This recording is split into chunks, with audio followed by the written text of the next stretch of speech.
चक्र। नमस्कार, बहुत स्वागत है आपका। आप देख रहे हैं चाल चक्र और मैं हूं आपके साथ शैलेंद्र पांडे।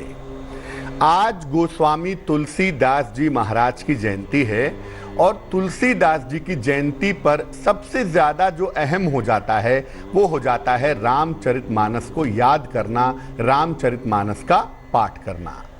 सावन का पावन महीना चल रहा है और ऐसे समय में आज हम आपको बताएंगे कि रामचरितमानस में भगवान शिव की कृपा कहाँ छुपी हुई है, कैसे मिल सकती है।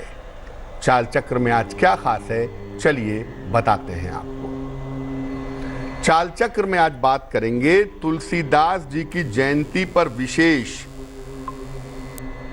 रामचरितमानस से शिव जी की कृपा कैसे मिल सकती है और सावन के महीने में रामचरितमानस का पाठ करने से भगवान शिव की कृपा कैसे मिलेगी। रामचरितमानस में राम के चरित्र में भगवान शिव कहाँ छिपे हुए हैं और उनकी कृपा रामचरितमानस का पाठ करने से कैसे मिलेगी, आज इस चीज को जानेंगे। तो चलिए कार्यक्रम की शुरुआत करते हैं और सबसे पहले जान लेते हैं आज का पंचांग। आज तिथि है श्रावण शुक्ल पक्ष की सप्तमी, इसके उपरांत अष्टमी तिथि। नक्षत्र है चित्रा, इसके उपरांत स्वाति नक्षत्र। चंद्रमा तुला राशि में संचरण कर रहे हैं। राहु काल का समय बीत चुका है। ये समय था सुबह 7:30 से तकरीबन 9 बजे तक। पूर्व दिशा की तरफ आज यात्रा करने की मनाही है, लेकिन अगर यात्रा करना जरूरी है, मजबूरी है, तो जरा सी मिश्री खाके दर्पण में अपना चेहरा देख करके यात्रा करेंगे तो मुश्किल से बचे रहेंगे।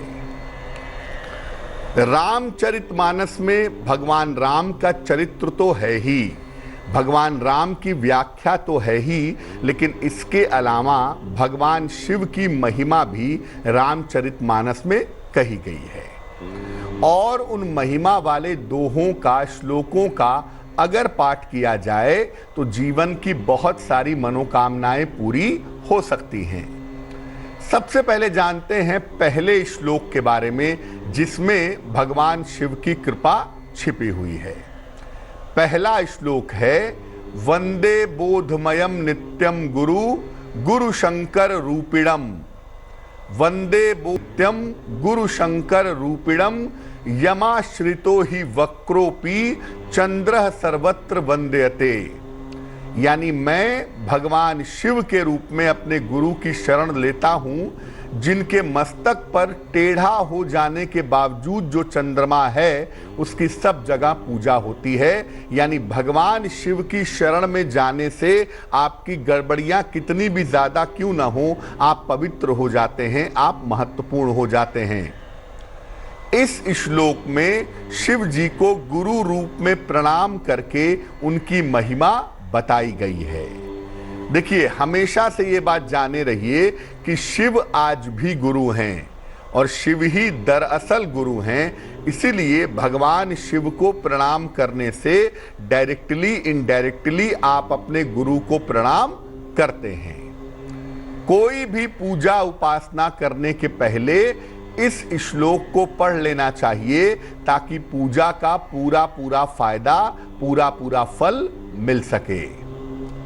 अगर पूजा में कोई समस्या आ जाए तो इस श्लोक के साथ जब आप अपने पूजा की शुरुआत करते हैं तो शिव कृपा से वो दोष, वो समस्या निश्चित रूप से समाप्त हो जाती है। इसीलिए पूजा की शुरुआत करने के पहले सामान्यतः हम अपने गुरु की पूजा करते हैं, लेकिन अगर गुरु नहीं है तो गुरु रूप में शिव जी की पूजा करने से भी आपको गुरु का वरदान प्राप्त हो जाएगा। अब एक दोहे की बात करते हैं जिसमें भगवान शिव की कृपा छिपी हुई है। दूसरा दोहा है महामंत्र जोई जपत महेशु काशी मुकुट हेतु उपदेशु। यानी ये वो महामंत्र है जिसको भगवान शिव जपते हैं और काशी में मुक्ति के लिए उपदेश देते हैं। ये मंत्र कौन सा है? वो मंत्र है राम। राम का जो नाम है वो महामंत्र है और वो बात इसमें कही गई है।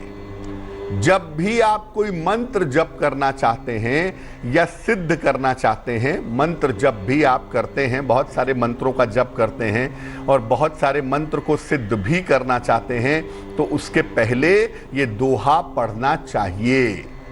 किसी भी मंत्र को जप करने के पहले, किसी भी मंत्र को सिद्ध करने के पहले अगर ये दोहा पढ़ा जाए तो मंत्र जप करना शुभ होता है, मंत्र जप सिद्ध हो जाता है। शिव जी की कृपा से तुरंत मंत्र सिद्ध होता है और मंत्र प्रभावशाली भी होता है। यानी अगर आप किसी मंत्र को सिद्ध करना चाहते हैं, किसी मंत्र को शक्तिशाली बनाना चाहते हैं, तो इस दोहे को आपको जरूर कहना चाहिए।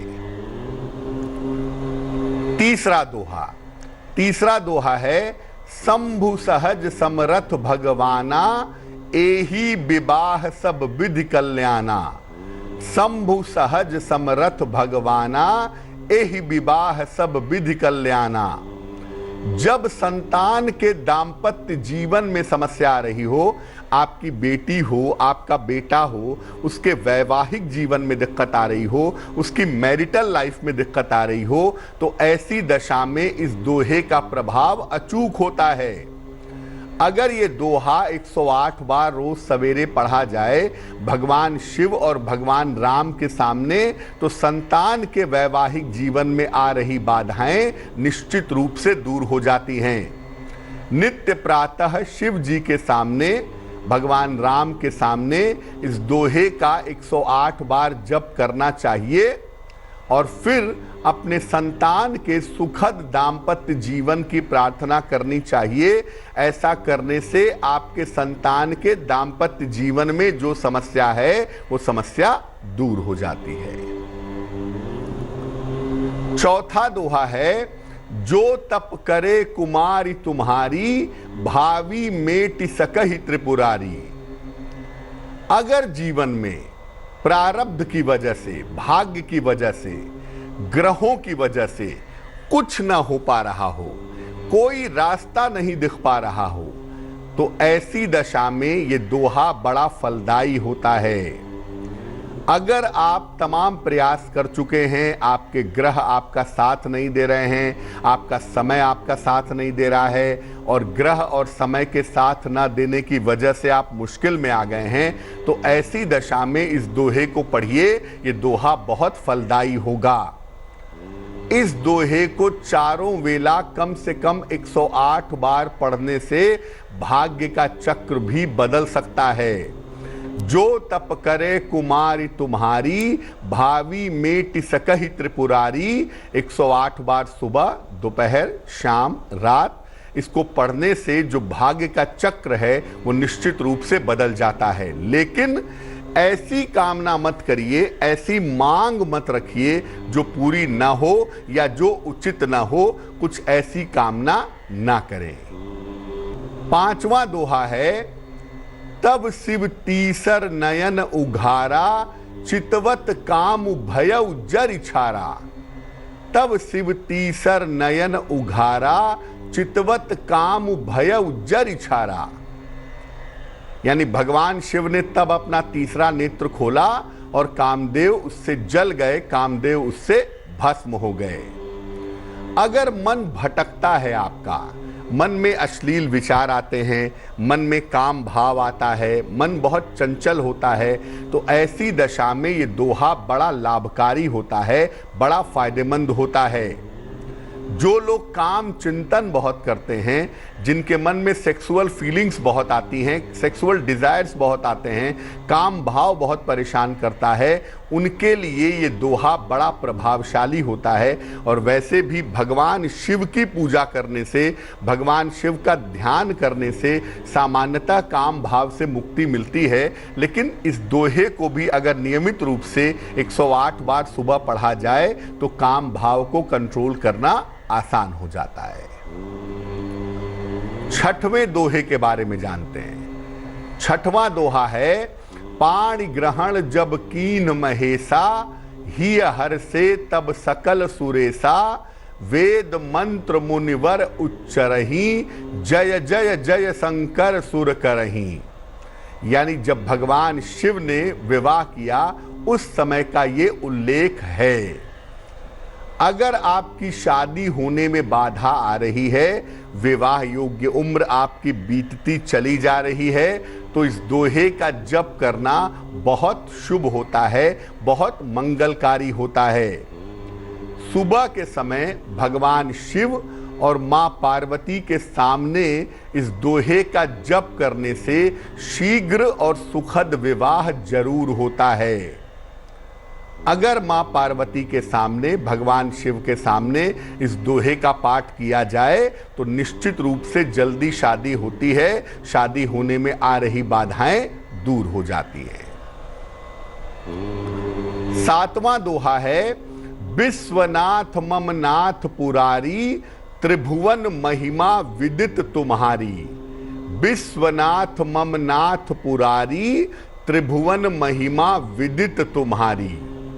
अगर आर्थिक समस्याएं ज्यादा परेशान कर रही हों या रोजगार की समस्या हो तो इस दोहे का जप करना चाहिए। ये दोहा शीघ्र विवाह के लिए भी प्रयुक्त होता है। अगर आपकी शादी में अड़चन आ रही है, काफी उम्र हो गई है, तकरीबन 30 साल से 35 साल से ज्यादा उम्र हो गई है, तो ऐसी दशा में भी इस दोहे का जप करने से जल्दी विवाह हो जाता है। सुबह और रात के समय भगवान शिव के सामने कम से कम 108 बार इस दोहे का जप करना फायदेमंद होता है, रोजगार के मामले में, धन के मामले में और शीघ्र विवाह के मामले में। 8वां दोहा जान लेते हैं। 8वां दोहा भगवान शिव के द्वारा श्री राम जी की गई स्तुति है। उत्तर कांड में छंद के रूप में उल्लिखित है। जब भगवान राम का राज्याभिषेक हो रहा है उस समय भगवान शिव उनकी स्तुति करते हैं और ये स्तुति बड़ी कमाल की है। जय राम रमा रमनम शमनम भवताप भयाकुल पाहि जनम। ये है ना, तो ये जो स्तुति है ये अपने आप में बहुत कारगर है। अगर केवल इसी स्तुति को नित्य प्रातः गाया जाए तो जीवन की तमाम समस्याएं मिट जाती हैं। आपके जीवन में कितनी भी समस्याएं क्यों ना हो, कितनी भी अड़चन क्यों ना हो, आपके काम सारे बीच में रुक जा रहे हों, आप एक नियम बना लें कि रोज सवेरे उठ करके इस स्तुति का आप पाठ करेंगे तो आपकी तमाम समस्याएं निश्चित रूप से मिट जाएंगी। इस स्तुति को करने से व्यक्ति की जीवन में दुर्घटनाओं से रक्षा होती है, अपयश से रक्षा होती है और मुकदमों से भी रक्षा जरूर होती है। उच्च पद प्राप्त करने के लिए भी ये स्तुति पढ़ी जाती है और अगर आप उच्च पद प्राप्त करना चाहते हैं तो इस स्तुति का पाठ करना आपके लिए काफी ज्यादा फायदेमंद जरूर रहेगा।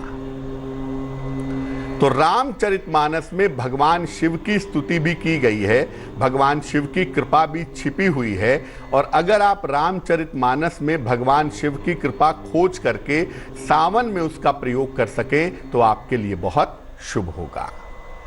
वक्त एक छोटे से ब्रेक का हो गया है, लेकिन ब्रेक पर जाने के पहले जान लेते हैं कि आज की जिज्ञासा क्या है।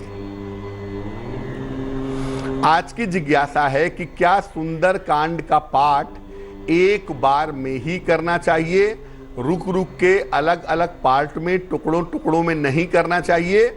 इस महत्वपूर्ण सवाल का जवाब देंगे एक छोटे से ब्रेक के बाद। भविष्यवाणी चाल चक्र। स्वागत है आपका ब्रेक के बाद। ब्रेक पर जाने के पहले हम आपको रामचरितमानस में शिव जी की महिमा के बारे में बता रहे थे। इस बीच एक दर्शक जुड़ रही हैं नागपुर से हमारे साथ, उनसे बात करते हैं। बताइए। हाँ पंडित जी, मुझे बेटी के बारे में पूछना था। जन्म तारीख बताइए बेटी की। 16 अगस्त 94। 16 अगस्त 94। समय बताइए। समय 6:15 बजे शाम को। कहाँ पे जन्म हुआ है? नागपुर। पूछिए क्या सवाल है।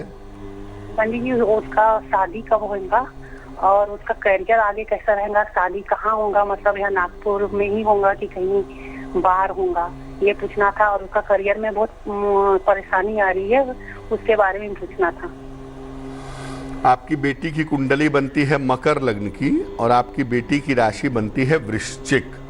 देखो, अभी एक तो विवाह होने में थोड़ा समय है आपकी बिटिया के, तुरंत अभी शादी नहीं हो रही है, 1 साल लगेंगे। 2021 के आखिरी में या 2022 के शुरुआती समय में इनकी शादी होने की संभावना बनती है। विवाह ये अपनी इच्छा से करेंगी किसी जाने पहचाने लड़के के साथ। दूसरी बात यह है कि शिक्षा क्षेत्र में या मैनेजमेंट के क्षेत्र में कोई इनका करियर होगा और उसमें जो अड़चनें आ रही हैं, करियर में जो बाधाएं आ रही हैं, वो अप्रैल 2021 के बाद से दूर हो जाएंगी। अप्रैल 2021 के बाद से इनका करियर अच्छा दिख रहा है। एक इनको पन्ना बनवा करके पहना दीजिए, 6-7 रत्ती का पन्ना चांदी की अंगूठी में, दाहिने हाथ की सबसे छोटी उंगली में। बुधवार की शाम को पन्ना पहनाने से लाभ होगा। वक्त एक छोटे से ब्रेक का और हो गया है और ब्रेक के बाद वापस आएंगे तो बात आपके राशियों की करेंगे और आपकी जिज्ञासा का समाधान करेंगे। भविष्यवाणी। स्वागत है आपका ब्रेक के बाद। ब्रेक पर जाने के पहले हम आपके सवालों के जवाब भी दे रहे थे और रामचरितमानस में शिव जी की कृपा कहाँ छिपी हुई है इसको जानने का प्रयास कर रहे थे। अब हम बात करेंगे आपके राशियों की, आपके और भी सवालों के जवाब देंगे, लेकिन उसके पहले स्वस्थ रहने के सरल उपाय निरोगी भव में। अगर आपको सरदर्द ज्यादा होता हो तो रात में खाने के बाद आधे गिलास कांच के गिलास में पानी ले लें, उसमें 2 चम्मच सेब का सिरका डालें, एप्पल विनेगर डालें और इसको पी जाएं। इसके बाद आप कुछ भी खाएंगे पिएंगे नहीं। ऐसा नियमित रूप से करें तो सरदर्द की समस्या से आपको छुटकारा जल्दी मिलेगा। चलिए राशियों के सिलसिले की शुरुआत करते हैं और सबसे पहले जानते हैं मेष राशि। मेष राशि, धन की स्थिति ठीक रहेगी, व्यवसाय में सुधार होगा, वाणी पर नियंत्रण बनाए रखें। शुभ रंग सफेद और भाग्य होगा 70%। वृष राशि, संपत्ति का लाभ होगा, काम का दबाव बना रहेगा, रुका हुआ धन प्राप्त होगा। शुभ रंग नीला और भाग्य होगा 65%। मिथुन राशि, परिवर्तन के योग हैं, पारिवारिक चिंताएं समाप्त होंगी, सेहत में सुधार होगा। शुभ रंग धानी और भाग्य होगा 75%। कर्क राशि, व्यर्थ की चिंता ना करें, काम का बोझ बढ़ेगा, किसी मित्र का सहयोग मिलेगा। शुभ रंग क्रीम और भाग्य होगा 60%। सिंह राशि, सेहत अच्छी बनी रहेगी, धन की स्थिति में सुधार होगा, पारिवारिक समस्याओं को शांति से सुलझाएं। शुभ रंग नारंगी और भाग्य होगा 70%। कन्या राशि, कोई शुभ सूचना प्राप्त होगी, नौकरी में सुधार होगा, छोटा आर्थिक लाभ होगा। शुभ रंग हरा और भाग्य होगा 80%। तुला राशि, मान सम्मान मिलेगा, नौकरी में पदोन्नति होगी, रुके हुए काम पूरे होंगे। शुभ रंग बैंगनी और भाग्य होगा 90%। वृश्चिक राशि, सेहत का ध्यान रखें, व्यर्थ के विवाद से बचाव करें, हनुमान चालीसा का पाठ करें। शुभ रंग सुनहरा और भाग्य होगा 60%। धनु राशि, व्यर्थ की दौड़ भाग होगी, सेहत की स्थिति ठीक रहेगी, निर्णयों में सावधानी बनाए रखें। शुभ रंग गुलाबी और भाग्य होगा 70%। मकर राशि, स्वास्थ्य अच्छा रहेगा, वाद विवाद से छुटकारा मिलेगा, करियर की स्थिति में सुधार होगा। शुभ रंग सफेद और भाग्य होगा 80%। कुंभ राशि, नौकरी में सुधार होगा, विवाह तय होने के योग बने हुए हैं, संपत्ति का लाभ होगा। शुभ रंग आसमानी और भाग्य होगा 75%। मीन राशि, संतान पक्ष में समस्या हो सकती है। करियर में लापरवाही ना करें। भगवान शिव को जल अर्पित करें। शुभ रंग भूरा और भाग्य होगा 60%। एक दर्शक जुड़ रहे हैं, जय हैं हमारे साथ मुंबई से, उनसे बात करते हैं। जय, बताइए। प्रणाम पंडित जी। नमस्कार। हाँ, मेरा डेट ऑफ बर्थ है 13 सितंबर 1997। 13 सितंबर 1997। समय बताइए। सुबह 2:32। कहाँ पे जन्म हुआ है? वलसाड़, गुजरात। वलसाड़। पूछिए, क्या सवाल है? सर, मुझे पूछना था कि मेरा कैरियर कैसे होगा और मेरा लाइफ मतलब आगे का फ्यूचर कोई पूछना था, और अपना फॉरेन के लिए भी ट्राई करना था मुझे। आपकी जो कुंडली बनती है ये कर्क लग्न की कुंडली बनती है और आपकी राशि बनती है मकर राशि। देखिए, इस कुंडली में आने वाले समय में करियर की स्थिति काफ़ी अच्छी है। करियर में कहीं कोई चिंता की ज़रूरत नहीं है, लेकिन आप नौकरी की तरफ चलने की कोशिश करिएगा। आपको व्यवसाय करने की सलाह मैं नहीं दूंगा। नौकरी करना ही आपके लिए हर लिहाज से बेहतर होगा। दूसरी बात यह है कि आप भविष्य में विदेश जाकर के नौकरी करेंगे, लंबे समय तक विदेश में रहेंगे, ऐसी संभावनाएं आपकी कुंडली में ज़रूर बनती हैं। अपने बेहतर भविष्य के लिए, अपने बेहतर जीवन के लिए एक मोती बनवा के आप पहन लें। 10-12 रत्ती की मोती चांदी की अंगूठी में, दाहिने हाथ की सबसे छोटी उंगली में, सोमवार की रात को मोती पहनने से आपको लाभ होगा। एक दर्शक जुड़ रही हैं, आशा है हमारे साथ करनाल से, उनसे बात करते हैं। आशा, बताइए। हाँ जी, नमस्कार पंडित जी। जी नमस्कार बहन जी, बताइए। हाँ जी, 3-4 साल से बहुत ही उलझन हो रही है। पता नहीं क्या परेशानी हो रही है, समझ में नहीं आता। जन्म की तारीख पता है आपको अपनी?